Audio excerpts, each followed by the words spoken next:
profesor investigador de la Universidad Autónoma del Estado de México, es fundador y director general del Sistema de Información Científica REDIC, que todos conocemos, doctor en Educación Superior por el Centro de Investigación y Docencia en Humanidades del Estado de Morelos, es maestro en Sociología por la UAM y licenciado en Psicología por la UAM, miembro del Sistema Nacional de Investigadores, co-coordinador del Grupo de Trabajo de Claxo, Bienes Comunes, Dimensiones, Prácticas y Perspectivas en América Latina, y sus investigaciones actuales tienen que ver con la bibliometría, el acceso abierto, las métricas alternativas y la epistemología. Así que México, Eduardo está conectado desde allí, desde muy temprano, son 2 horas menos, así que ahora le vamos a dar la palabra y la bienvenida, por supuesto. Bueno, pues en realidad es un verdadero placer estar con ustedes y poder compartir esta jornada de acceso abierto y una felicitación. Me da muchísimo gusto ver que hay 63 nodos conectados y que esto es organizado por todas las autoridades de Argentina. Me parece importante porque, por ejemplo, a pesar de que en México tenemos una ley de acceso abierto, no hay ningún sistema organizado así por el Consejo de Ciencia y Tecnología de nuestros países. Las opciones o los eventos de acceso abierto corresponden a las organizaciones o a las universidades. Y algo centralizado de esta manera nos parecería importante. Vamos, como lo decía Mirna, el título es atractivo, es provocativo y queremos plantear cuál es el reto del ecosistema latinoamericano de acceso abierto a 15 años de Budapest. Y aquí el punto inicial, pero antes de empezar, si bien agradezco a Fabio que haya mencionado que soy un profesor investigador de la Universidad Autónoma del Estado de México, me gustaría platicarles que hace 15 años trabajo para el acceso abierto. Esa es mi actividad cotidiana como académico dentro de mi universidad y tengo pues, ahora sí que el honor y el gusto de haber fundado y dirigido Red Libre. Eso para que sepan un poco de dónde hablo, aunque no voy a manifestar la posición oficial de Red Libre, sino mi posición como investigador respecto a las problemáticas del acceso abierto. Entonces, creo que el primer punto que me gustaría discutir con ustedes, vamos a plantear 10 puntos en este pequeño espacio que tenemos y el primero será el problema de reconocemos nuestro ecosistema. Reconocemos el nacimiento de la TINDEX hace muchos años antes siquiera de que se nombrara acceso abierto. Reconocemos el trabajo de Cielo, nacido en Brasil, precisamente por las áreas médicas, como planteaba los retos Mirna, muchos años antes también de la Declaración de Budapest. Reconocemos el trabajo de Claxo, que también dio en los mismos momentos en el que se lo, y reconocemos también el trabajo que hace Red Libre, que hace más o menos a la par de las 3B, es decir, de la Declaración de Budapest, de Berlín y Bethesda. Creo que aquí hemos conformado un ecosistema que es fundamental. Y el planteamiento que nos tenemos que hacer es que más o menos este ecosistema viene articulándose en esta red de repositorios que es la referencia.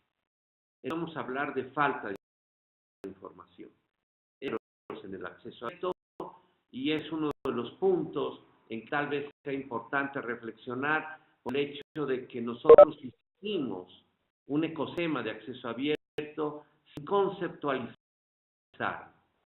Sencillamente, de una u otra forma, cada uno de estos organismos generó tecnología para reunir información y para compartir, no para conceptualizar. Algo definimos como modelos de publicación científica, pero no era el objetivo. El objetivo era construir elementos inmediatos que nos permitieran compartir. Y entonces viene un punto central. ¿Requeremos nuestro ecosistema? Por eso vemos la discusión que ha iniciado en Europa a partir de los principales blogs Lo que ellos están diciendo con la discusión sobre los APCs es que en Europa se está pasando de pagar por leer a pagar por publicar. Y que es bastante innecesario construir una plataforma de Open Access. Sino bien a un especialista respecto a esto dice que la discusión se va a pasar al financiamiento y a la construcción de la infraestructura como lo plantea Joy Espósito hace unos días.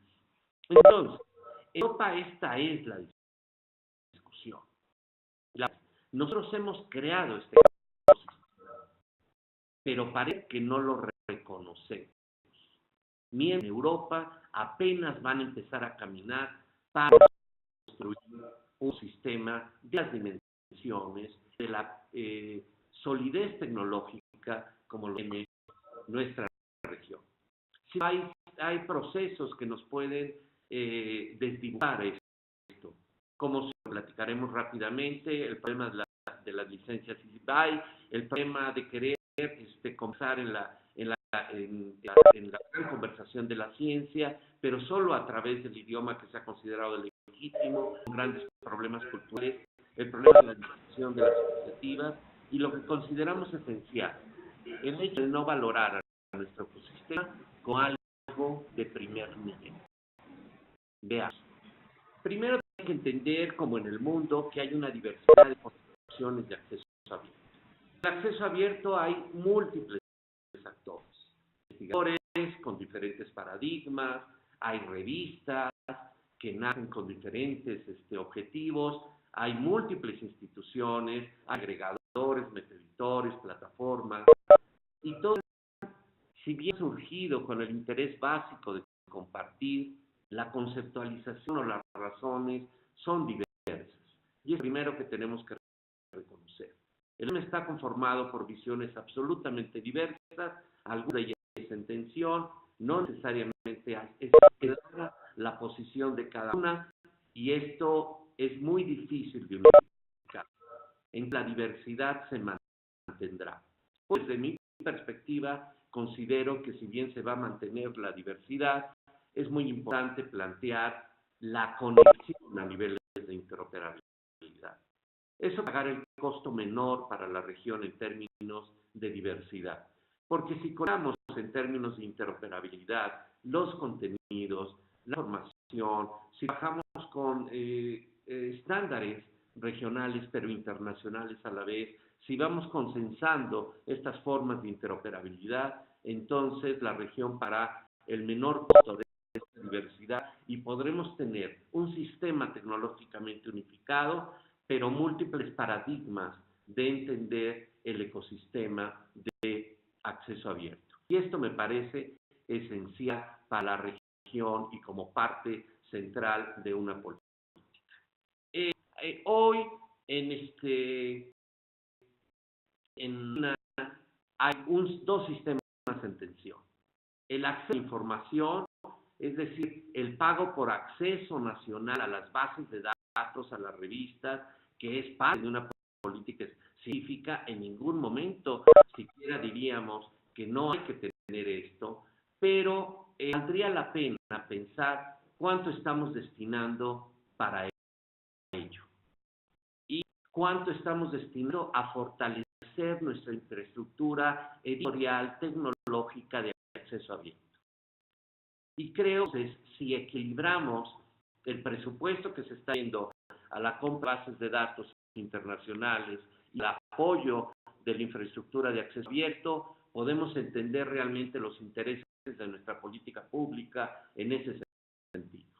En nuestro México se pagan $100 millones para el pago de bases de datos cerradas o tradicionales a los grandes monopolios editoriales. Y el 1 o 2% solamente se destina a crear una infraestructura de acceso abierto, a pesar de que tenemos una legislación. Y si bien ha habido una declaratoria de los repositorios hace apenas una semana oponiéndose en contra de PCC, es importante aclarar que la cantidad de dinero que se está destinando a estos pagos, porque en América Latina no vemos ninguna unión, ni posición respecto a qué va a hacer como región con los monopolios editoriales. Los países europeos, lo en Alemania, lo vemos en Holanda, lo ven aún en Estados Unidos, en movimientos empezados por Harvard, pero no lo vemos en la región. Pareciera este sistema de pagar y de no tener una política de abrir totalmente o de ir supliendo ciertos procesos, no es una parte constitutiva de la política de las políticas nacionales y menos aún de las políticas regionales, y esto creo que será el día de mañana un problema. El punto será el abandono, en mi opinión, de las licencias comerciales.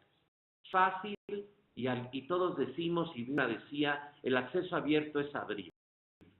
La pregunta es abrir nada más y que todos puedan hacer lo que quieran con ello. Así lo plantea Budapest y así lo plantean las 3B. Hay que hacer licencias no restrictivas. El problema es que si hacemos un análisis 15 años antes de las licencias, 15 años después de esta concepción de lo libre, pues vemos que los monopolios editoriales cierran cada vez más sus sistemas.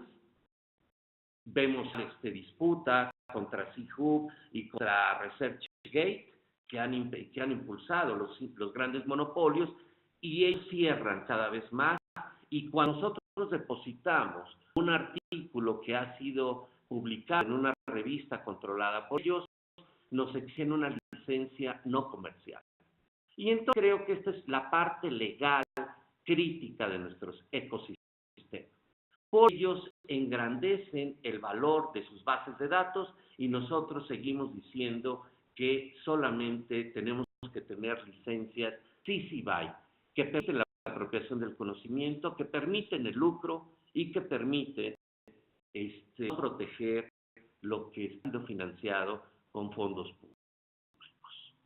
El nodal es la evaluación.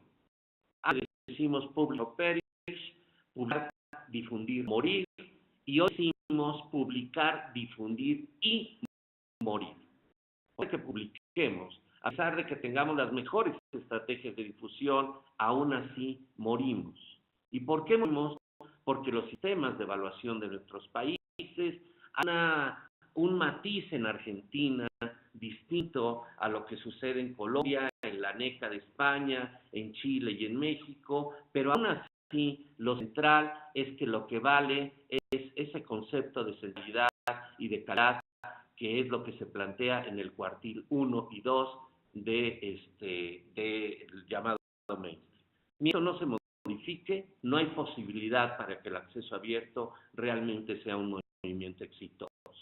Porque compartir todo, los sistemas para evaluarnos, para promovernos, para estimular la actividad académica y científica, está basado en las métricas de los sistemas comerciales. Aquí creo que hay una contradicción clara, y entonces el acceso abierto es totalmente, se ajusta totalmente a la lógica de negocio de los grandes monopolios. Ese es el problema. El pago por procesamiento o publicación, llamado APC, que ha sido rechazado por la declaración de la primera reunión de consorcios de Iberoamérica y el Caribe, que me parece magnífica. Si bien hay las primeras declaraciones en nuestra región por esto, creo que el punto central es que tendríamos que plantear, como lo hace Jean-Claude Dedon, que el costo de la difusión está entre el 1 y el 2% de la inversión en ciencia y tecnología. Y no hemos construido plataformas y apoyos a nuestros procesos editoriales. De hecho, podemos decir que Redalyc no recibe financiamiento, por ejemplo, de ninguna instancia del país.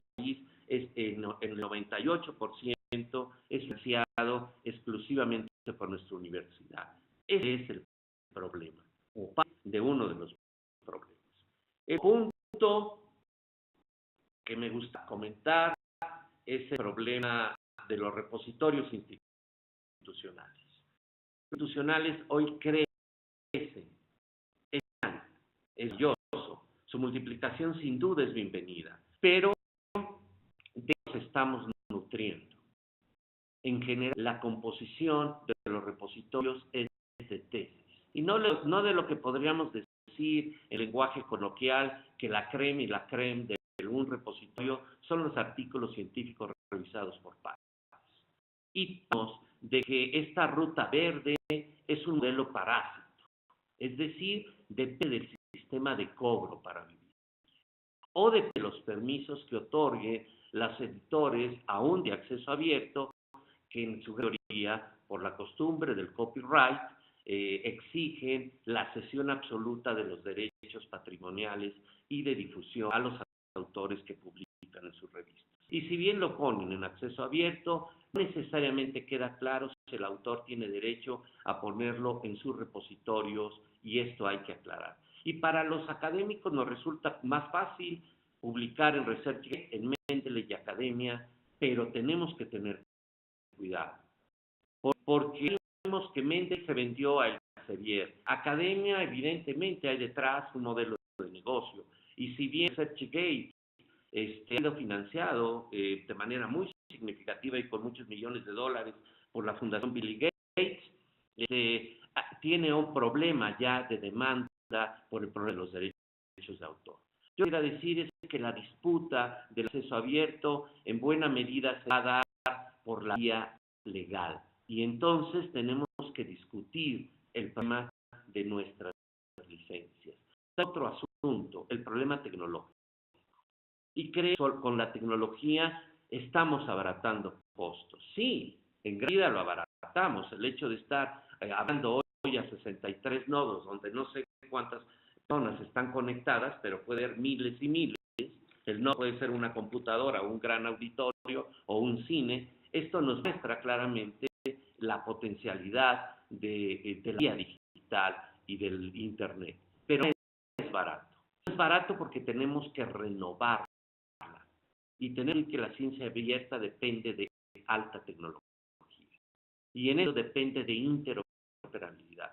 Esta tecnología se renueva a cada momento. Y lo que hoy vemos son grandes brechas tecnológicas en nuestro sistema latinoamericano. Y esas brechas tecnológicas tenemos que buscar superarlas y, por el otro lado, protegerlas. También vemos un movimiento central en el asunto de la comunicación científica, y que para los grandes monopolios lo central ya no es la venta de contenidos, sino los circuitos de la comunicación científica. Entonces, de esta manera, vemos que todos entran a comprar BIPRES, que es un sistema de repositorios, el repositorio digital francés de SSRN, las métricas alternativas, las redes científicas como Mendeley, etcétera, etcétera. Y ahora el último anuncio es que va a ser un Wikipedia científico, apoyar este proyecto de abierto. Entonces, claro hacia dónde se mueven los intereses comerciales. Y no quiero decir que el Elsevier sea el único. Es más transparente a partir de su lógica de negocio. Zuckerberg de Facebook acaba de invertir grandes cantidades de dinero en Meta, y si nosotros vemos, esta es la lógica de todos. Tenemos que pensar en el asunto del conocimiento y de cómo está siendo controlado el circuito de la comunicación científica. Porque la estrategia comercial de estos grandes monopolios, Elsevier, Wiley, etcétera, etcétera, primero en caras académicas que debemos de tener cuidado con ellas. Estas caras académicas se han convertido en los evaluadores y asesores de una parte de los consejos científicos de nuestros países. Y este control del circuito de la comunicación científica va a hacer que el día de mañana nos vendan métricas sobre el comportamiento en el acceso abierto. ¿Tú tienes repositorio? Sí, perfecto. Pero es integrarlo a las grandes bases de datos, solo yo te lo permito. ¿Quieres ver cómo se mueve? ¿Quieres saber y consultar desde tu repositorio todo lo que has publicado en nuestras grandes bases de datos? Entonces, te permito ello. Y entonces eso creo que va a generar problemas el día de mañana. Por eso me parece fundamental que la definición del acceso abierto regional sea la creación de infraestructura para el acceso abierto interoperable y que debe haber capas arriba de nuestros países sino agrupaciones regionales que nos permitan hacer esto. Y por último, el problema del acceso abierto al conocimiento abierto o a la ciencia abierta. Yo diría a todo aquello que nos permite conformar un ecosistema. El acceso abierto sabemos que nació por las publicaciones científicas. Y hoy hablamos de datos abiertos. Maravilloso. Creo que este es el segundo paso. Pero solamente son algunos elementos. Necesitamos cursos abiertos. Necesitamos el Open Course Web. Necesitamos toda la información académica en abierto. Necesitamos que las universidades permitan contar todos sus contenidos, como lo hace Harvard, tener las certificaciones, pero compartir sus contenidos. Y también tenemos que hacer software. Nuestros sistemas dependen de su propietario, estamos muy dados para poder hacer lo que queremos. Y evidentemente no es sencillo. Y si no tenemos instancias nacionales y regionales para producir el software que nos va a permitir investigar, articular, hacer análisis, tenemos que comprar a los grandes monopolios, tenemos que seguir enseñando a nuestros estudiantes competencias sobre los softwares privados y no sobre OpenOffice, entonces hay algunos problemas. Es genial, por ejemplo, que Costa Rica haya definido el OpenOffice como un elemento para presentar los documentos, por ejemplo, de gobierno. Entonces creo que hay un gran retos y que tenemos que pasar y ojalá muy pronto podamos discutir y decir que el acceso abierto es un problema relativamente resuelto y vamos encaminando hacia el asunto del conocimiento y de la ciencia abierta. Sin duda, parte de las presentaciones que seguirán será para hablar de esto. Entonces, más bien lo que me gustaría es los minutos que quedan. Aquí en mi cronómetro llevo 22 minutos, entonces serían 8 para preguntas y respuestas, y entonces cedo la palabra para algunas preguntas y tener un diálogo con ustedes. Muchísimas gracias.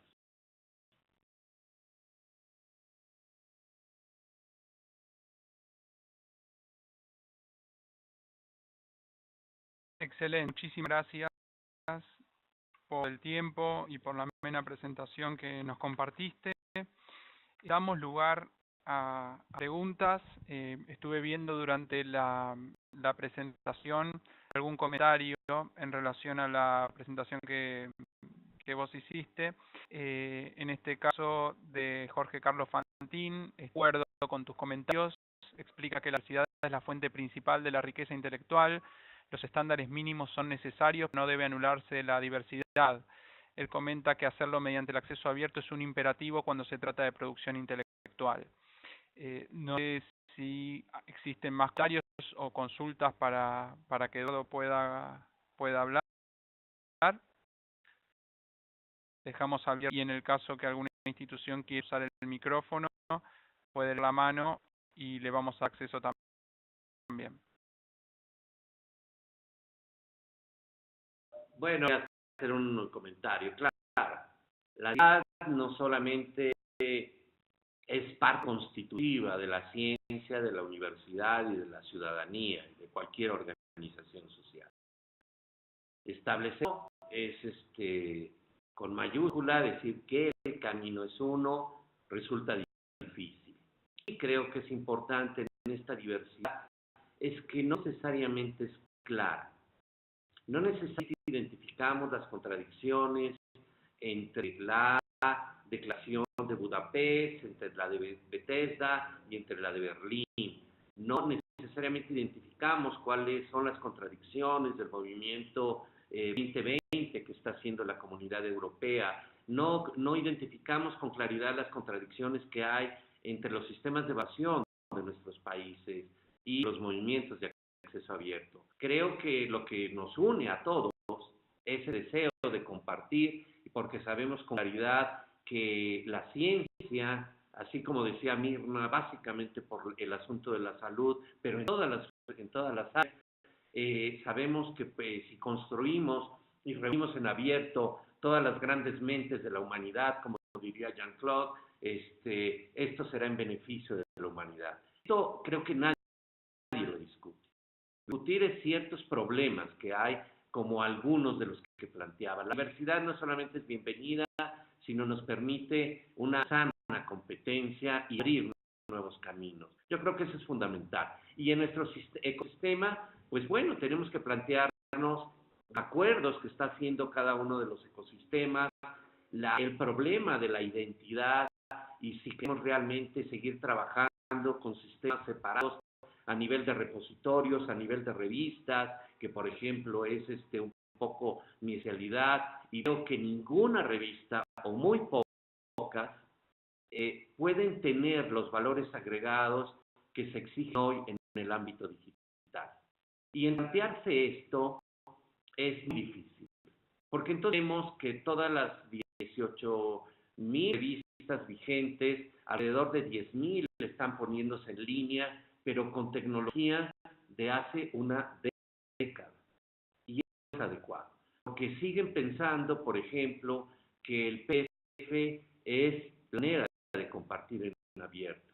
Y tenemos que separar nuestra visión impresa de nuestra visión digital para realmente entrar a esto que decía Mirna, a la interoperabilidad, a la interconexión de las máquinas y los sistemas para que todos los investigadores podamos disfrutar de las grandes mentes, de lo que se está produciendo en otros lugares y podamos discutir. Esto nos permite, ustedes están en Argentina, yo estoy en México, y esto es lo que puede permitir la construcción de la gran conversación global. No solamente en los contenidos, sino crear capas que nos permitan hablar como lo estamos haciendo ahora. Entonces, con los comentarios, y esto sería un comentario a ese comentario. Gracias. Hay algunos comentarios que vos los podés leer por chat. Yo te voy a reproducir dos preguntas específicas. La primera es: ¿qué estrategias tenemos para pelear la legitimidad del mainstream respecto a la calidad de nuestra ciencia latinoamericana? Y veo otra aquí, y entonces aprovecho para contestar las dos. Bueno, perfecto. La primera es que la calidad es un sistema construido. Es decir, que la calidad es una cosa, pues creo que nos estamos equivocando. Utilizo instrumentos para tratar de inferir los procesos. Es decir, hoy en el caso de la salud, hablemos de la salud, lo que define una buena revista es el número de citas. Y no iremos a la vacuna por la manera como pudo disminuir las muertes o las enfermedades. Si es una perversión, o sea, entonces yo ya no entendí nada. Hablando de los valores entre las diferentes ciencias, las áreas de biotecnología, ciencias exactas y naturales, solamente presentan procesos y resultados parciales, mientras que patentan los documentos, los beneficios o los productos de investigación. Mientras las ciencias sociales y las humanas, puede haber una reflexión que es producto de toda la vida de una organización o de una persona o de un colectivo académico. Son situaciones totalmente distintas, pero decir que las cosas deben valer a partir de las citas, ese es precisamente el concepto de institucionalización de la ciencia que se ha hecho con base a criterios comerciales. Y recordemos que el factor de impacto que hizo Garfield alrededor del año 60 del siglo pasado era para dar indicadores a las bibliotecas sobre qué estaba consumiendo la sociedad científica. Pero pretendió información sobre lo que se estaba consumiendo terminar haciendo lo que definiera la calidad del impacto y el valor de la ciencia. Y la distribución de los miles de millones en inversión científica. Se ha coronado una forma de institucionalización de la ciencia. Sale el Sevier primero con 7,000 revistas y hoy tiene 12,000, y sale Scopus con 23,000. Y si no es comparativa, voy a hablar de Red League, entre las revistas que no están en Scopus y en Red League, Simple y sencillamente no están en Redalic porque no pasan los criterios, alrededor de 80 que están en Scopus pero no están en Redalic, y segundo, o no son de acceso abierto. Los sistemas directivos particulares y directivos no necesariamente corresponden a la manera como hemos construido las bases. Entonces creo que es el punto central de la discusión. El otro punto es sobre las licencias. ¿Cómo protegerlo? Pues yo creo que de manera muy clara. Poner CC by NC. Esta es una licencia no comercial. Muy claro. Es decir, no puede utilizarse para cualquier fin legítimo. Compartirlo, distribuirlo, imprimirlo, poner en línea en sus programas, pero no puede comercializar con él. Y todo hacer la ruta más grande, podemos utilizar lo que se definió la licencia viral. Es decir, usted no puede comercializar con eso, pero también si lo usa y deriva algo de por ejemplo, una metodología, tiene que ponerla también en abierto.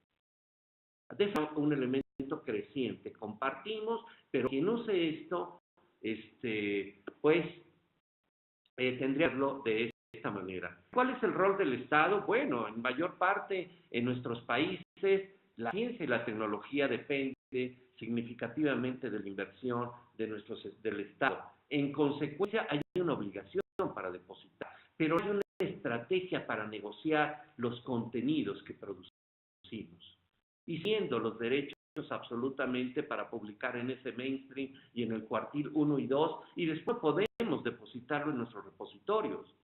Y no hay una política de negociación de derechos. Tiene que discutirse cómo.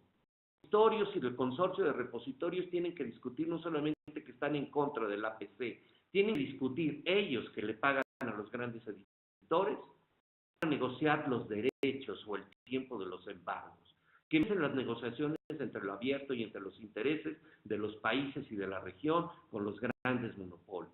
Y yo no siquiera ninguna acción de los consorcios que se han creado en nuestra región que busque negociar como lo está haciendo Europa y como lo están haciendo otras regiones. Creo que tiene que ir un poco la discusión, pero mantener evidentemente el asunto de compartir. Y el Estado ha sido impulsar la educación pública y en ese sentido impulsar la difusión pública, y tiene que tener estrategias más inteligentes, más eficientes y sabias para lograr esto. Creo que en ese sentido hay grandes retos.